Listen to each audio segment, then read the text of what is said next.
All righty, Broncos country, we are live. Let's just make sure that everything is nice and stable all across the YouTube platform before we officially jump in. Welcome in, everyone, to Broncos Syndicate Live. I am your host, Gage Madrid, joined by a very special guest this evening. He has been a Denver Broncos fan since 1977. You may know him as the eternal Broncos optimist on Twitter. Ladies and gentlemen, Bob Garcia. Welcome in, Bob. I can't hear you. You can't hear me? Oh, boy. How about now? Nope. Oh, boy. And, of course, we have technical difficulties right out the get-go. Chat, can you guys hear me? Let me know in the chat if you guys can hear me or if it's just Bob that cannot hear me. I do apologize for the early. Okay, chat can hear me, so I am not sure.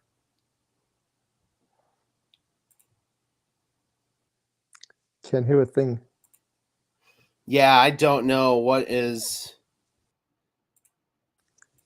Can you How hear about me? now? Yes, I can. I can't hear you. Oh boy. Yes, so they can hear me. I don't know what happened. I don't either because we were chatting backstage and it was working just fine. Here, Bob, maybe exit and then come back in. Just re-click the link on Twitter. And I'll go ahead and install the stream for just... Oh.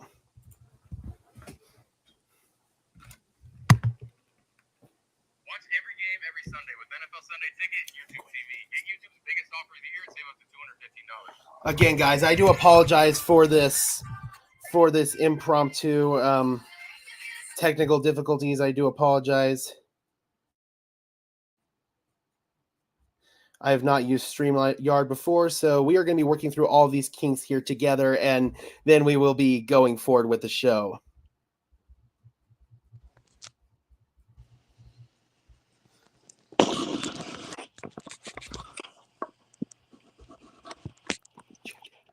No. Okay, can you hear me now? I can hear you. Okay. Hey, we got the technical issues worked out. All right. Yeah. Guys, I do apologize. Let us rock and roll. So, Bob, the eternal Broncos optimist on Twitter, has been a Denver Broncos fan since 1977. Welcome into the show, Bob. Thank you so much for coming in. Excited to be here. Extremely excited. Right on, right on. So let's just go ahead and jump right into the current state of affairs with the Denver Broncos.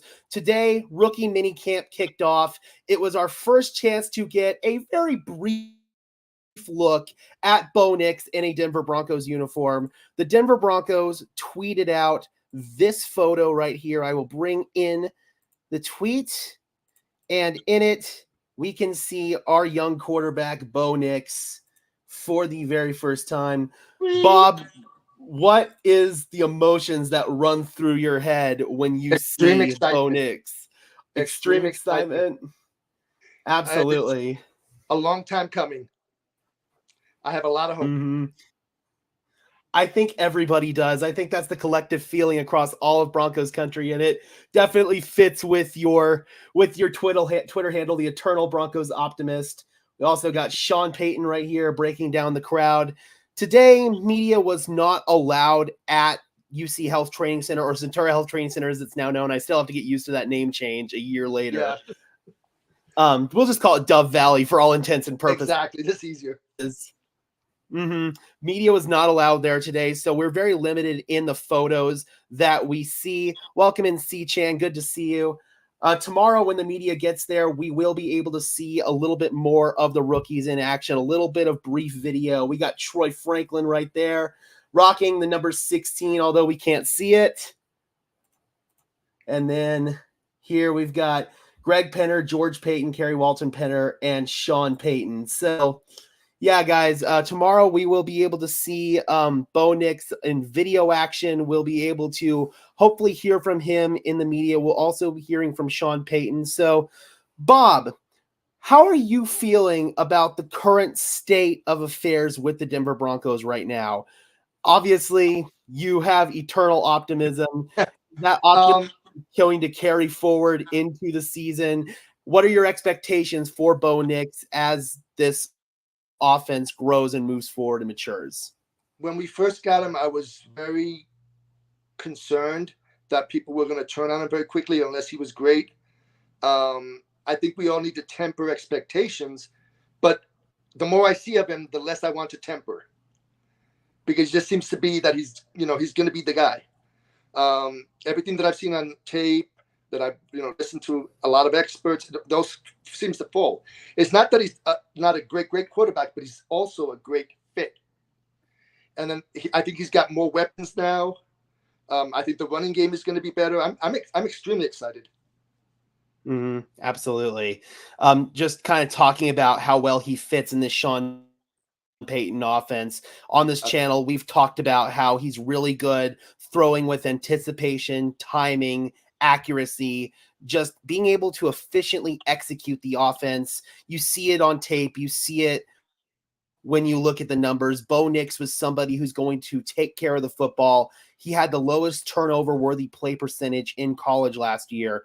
So with Sean Payton, he's looking for a quarterback who's not going to break down in the structure of the play, somebody who's not going to bail from outside the back of the pocket, somebody who's not going to just stare down one receiver, that receiver being Cortland Sutton.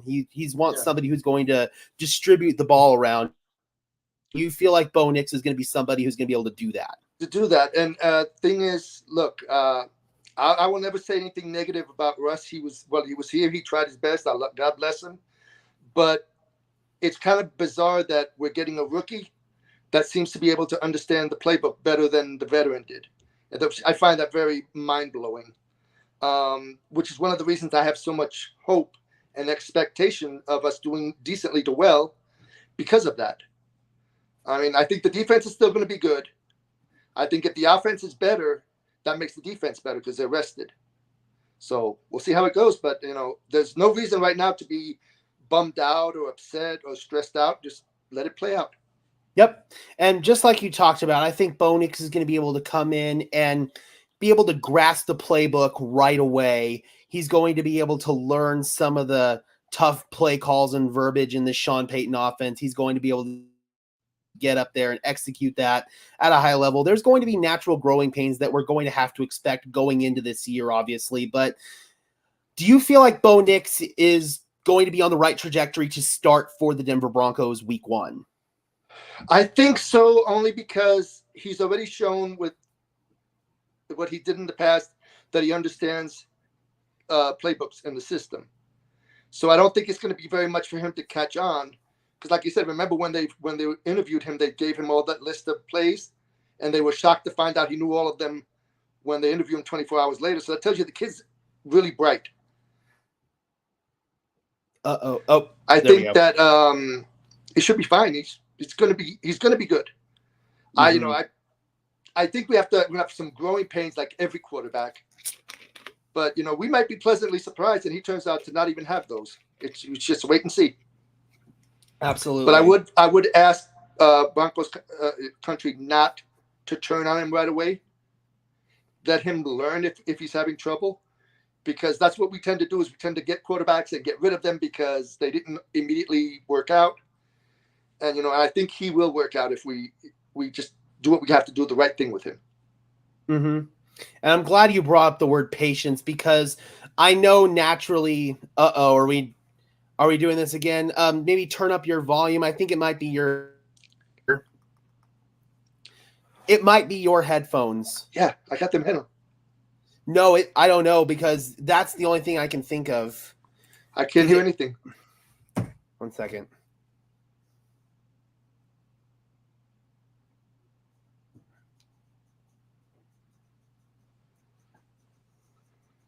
I apologize, guys, for the technical difficulties. Just please bear with us for 1 second. But again, I'm really glad that Bob brought up the fact that Bo Nix is going to be able to operate in structure, in rhythm. And I'm glad that he brought out patience that we're going to have to experience a little bit with Bo Nix, because there are going to be those struggles. There are going to be those growing pains for sure.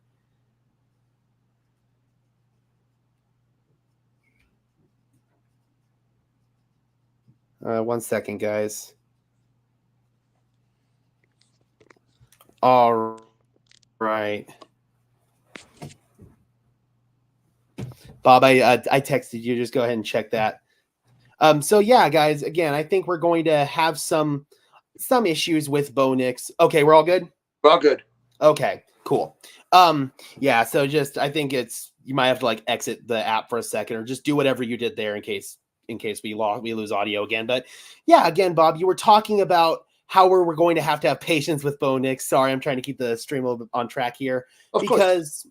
Because I think that Broncos country, after the last 8 years of PTSD with the quarterback position, they're going to sort of have that natural inclination. If the quarterback doesn't perform well right out the gate, we're going to want to pull him. We're going to want to boo him. We're going to want to bench him. Just have those knee-jerk reactions. What's your message to Broncos country as a deep-rooted fan since 1977?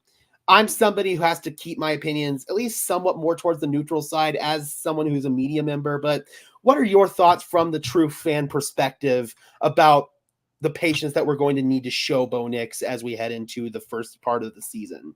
You know, I'm not media, so I don't have to be, I can be as biased as I want.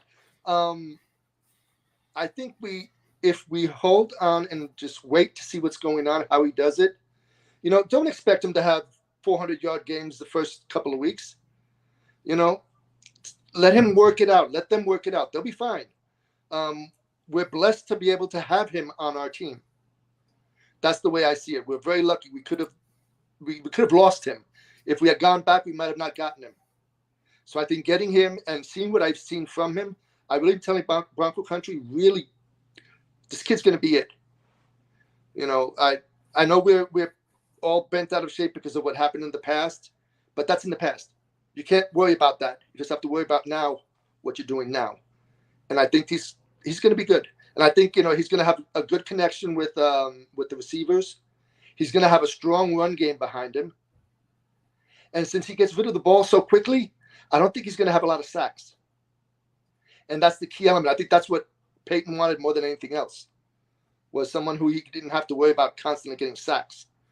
So, I mean, to me, this is a good time to be a Bronco fan. Absolutely. So I want to bring in this question here from Broncos fan 99. Stat prediction this year for Bo Nix. I'd go in the mid-60s in about his completion rate, maybe 3,800 yards, maybe 18 to 20 touchdowns, 6 interceptions. Nothing crazy, but something good. Absolutely.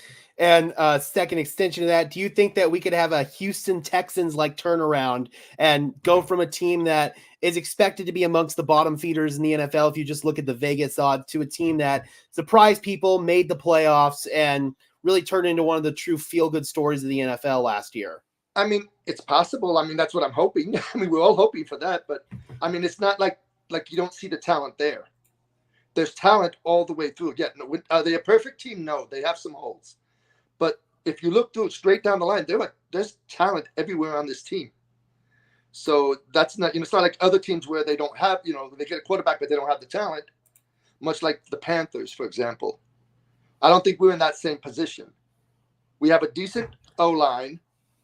We have good running backs, good receivers, and good coaching.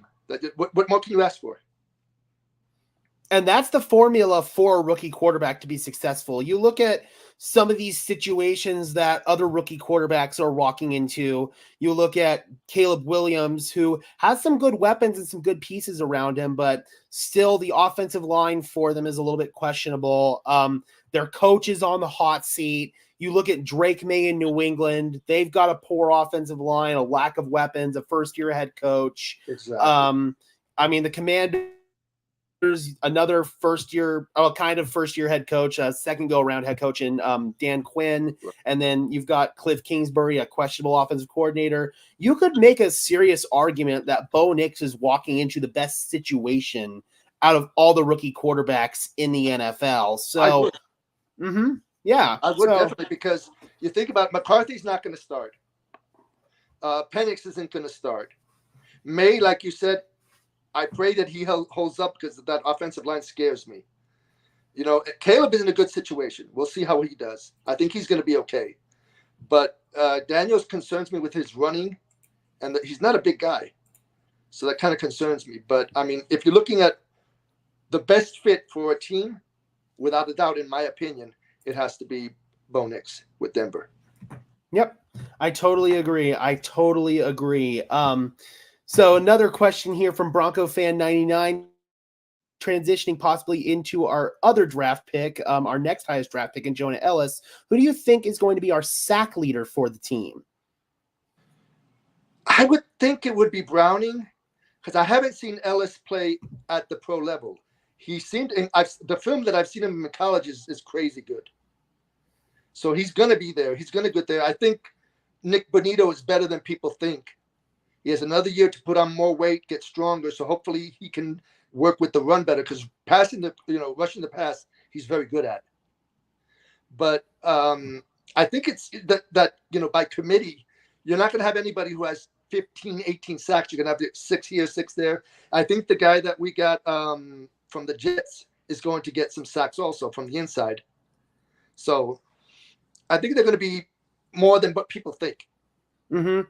Which Again, is going to help the backside also, because then the cornerbacks and the safeties don't have to wait forever for somebody to break, and so it should work out better for them. Absolutely. We got Ahark, I apologize if I'm pronouncing that wrong. Let me know how to pronounce that in the chat, please. Saying could be Bonito.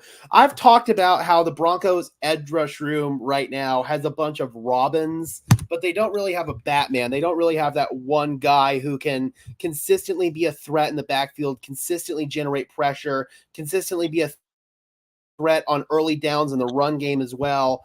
I think that if there is a guy who has the greatest chance to step up into that role, it is Baron Browning. But looking at Jonah Ellis's tape and just some of his production.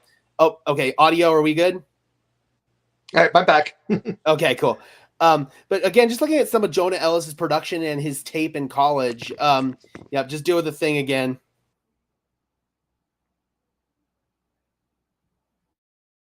Sorry, guys, but with Jonah Ellis's tape and his production in college, he's somebody who I really feel like could transition to the NFL level and be able to potentially be that that Batman edge rusher that we are looking for. You're all good? Can you hear me, Bob? I'm good.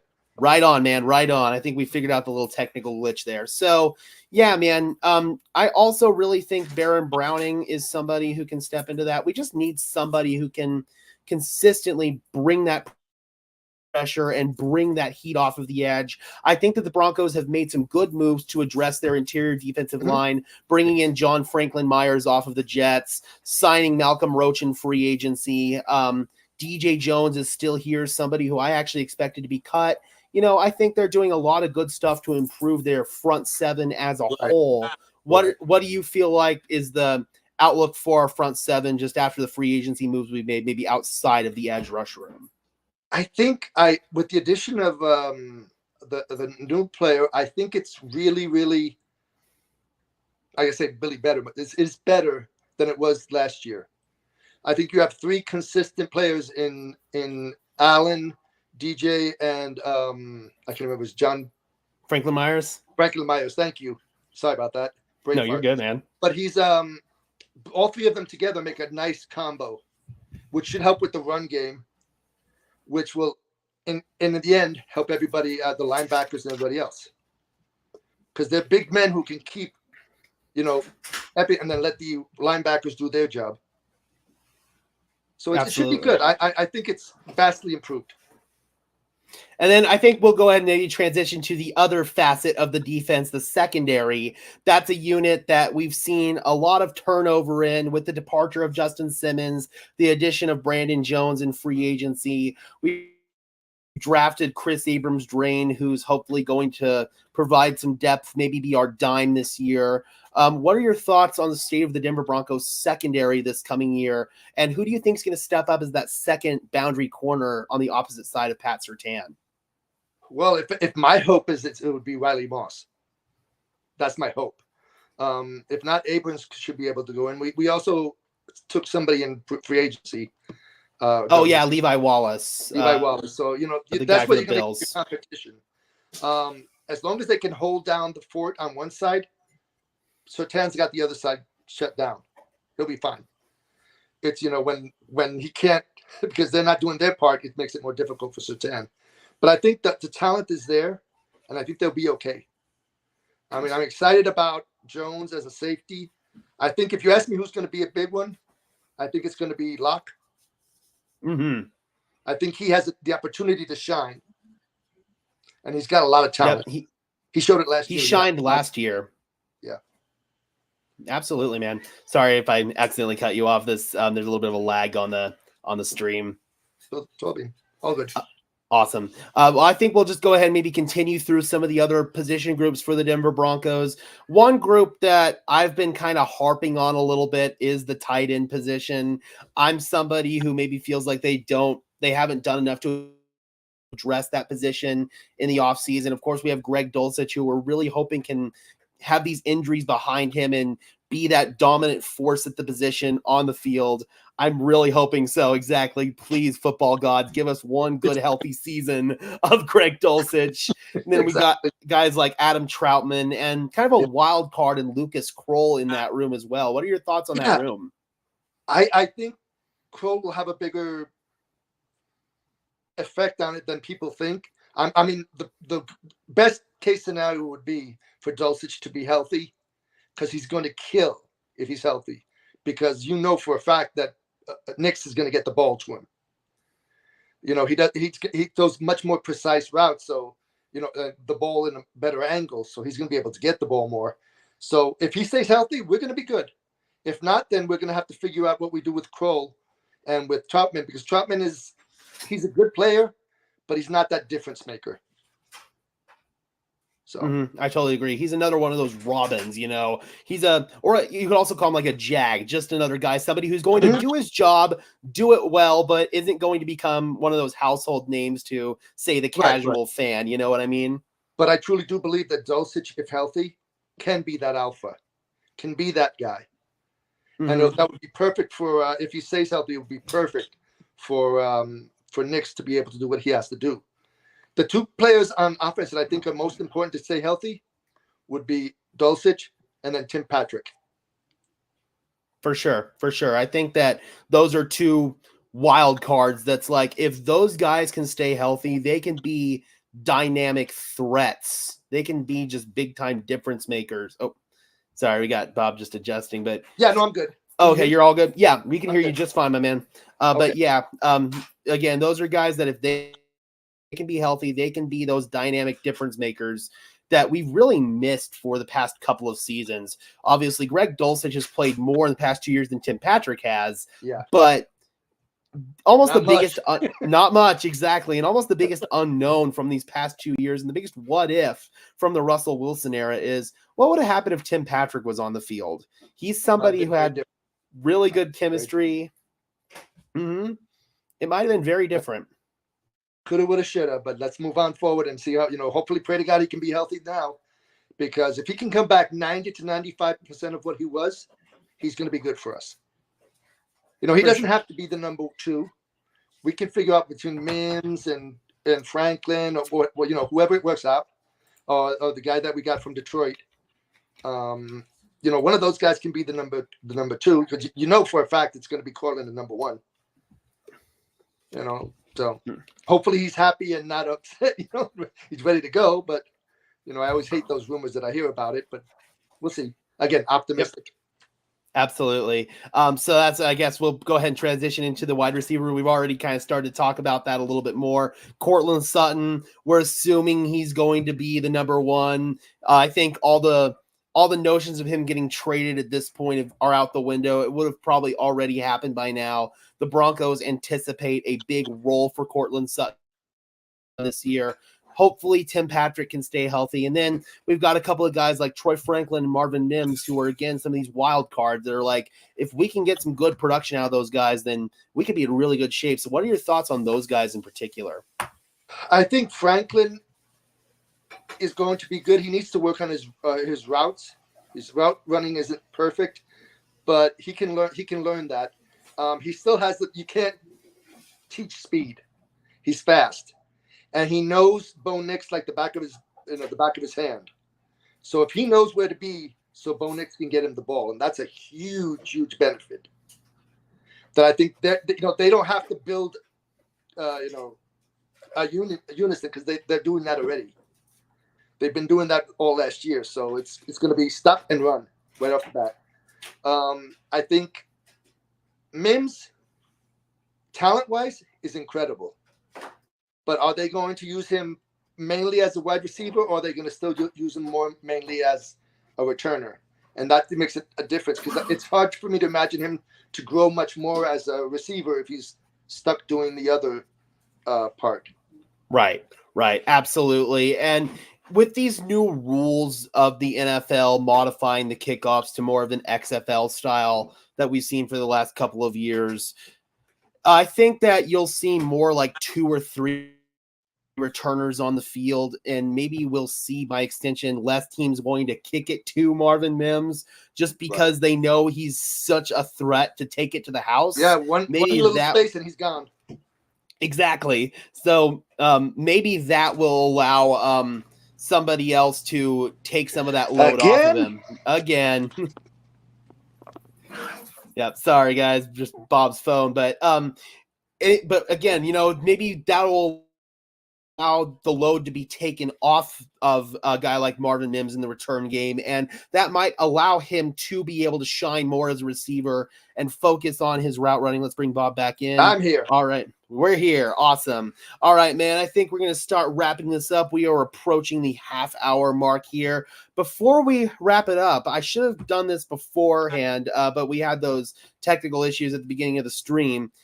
How did you become a Broncos fan? We've already mentioned that you've been a Broncos fan since 1977. Let's just kind of go over your journey here in Broncos country. Sure. I lived in Puerto Rico at first, then I moved to New York. My dad lived in Colorado all along. When I turned 22, my dad decided, go to college, come here. So I went to Colorado, and my dad is the most diehard Bronco fan in the world. He's just crazy. He's one of those crazy fans. Love him to death. And he was the one who, all of his children, we weren't allowed to watch any other team in his house if it wasn't the Broncos.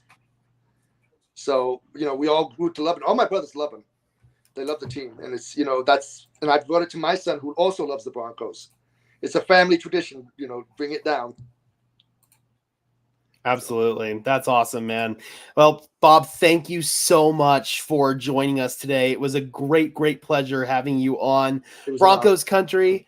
If you could just do me a favor and go check out Bob on Twitter. What's your Twitter handle, Bob? Broncos Eternal Optimist. Cool.